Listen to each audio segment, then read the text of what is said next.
Yeah, that's right. I flew all the way out to Nebraska to pick up a van because my order from Ford got canceled and I didn't want to keep waiting for some unforetold amount of time. So Kristin and I decided to hop a plane, fly to Nebraska, obviously after we found this one available and paid for it.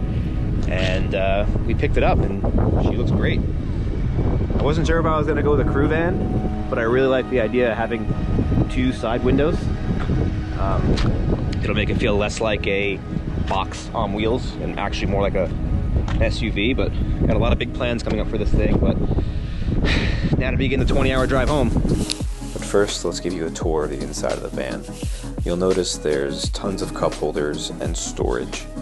There is also a new 12-inch Sync 4 system that has Wi-Fi, which will be great for working from the road. Behind the driving area, there's a crew bench that I want to replace for a jackknife sofa for camping trips. I also want to mount a table to this wall for when I'm working. Behind the driving area will of course be the storage for my mountain bikes and my dirt bike, but I want to put up a partition wall here to keep the smells out of the driving area. Just had my first parallel parking experience. I think I did too bad. What do you think? You did great. Thanks.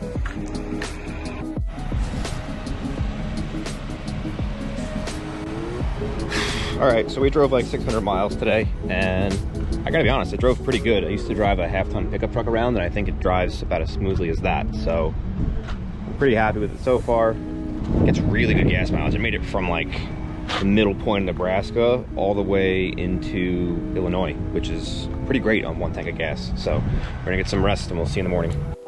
Obviously it seems kind of crazy to fly halfway across the country and drive something 20 hours back, but that's what we bought the van for. We want to use it for road trips and motocross and mountain biking, so might as well take this time to get used to it and see some of the sights the United States has to offer. After some driving, we switched over and I jumped on the van's hotspot to get some work done, and it worked great. Probably a little bit better than a cell phone, but just about as good as a regular Wi-Fi hotspot. About midday, we crossed into Indiana, and I wanted to do some driving, but we decided to take a quick stop at Lake Michigan just to check it out.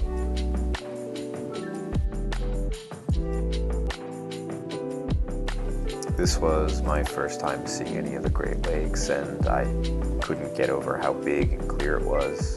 It almost looked like the ocean.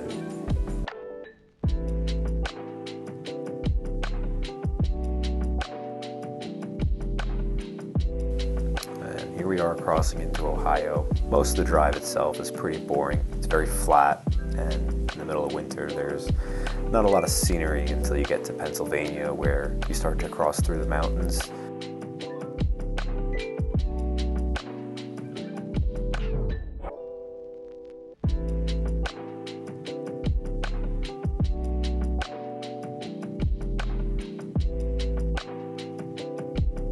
This van marks a pretty big milestone for my channel, as it was something that I always wanted to do to help show how I live my life and how others can too that like to race motocross and ride mountain bikes. So stay tuned, we'll have more videos on how we build this out, and hope you enjoy it.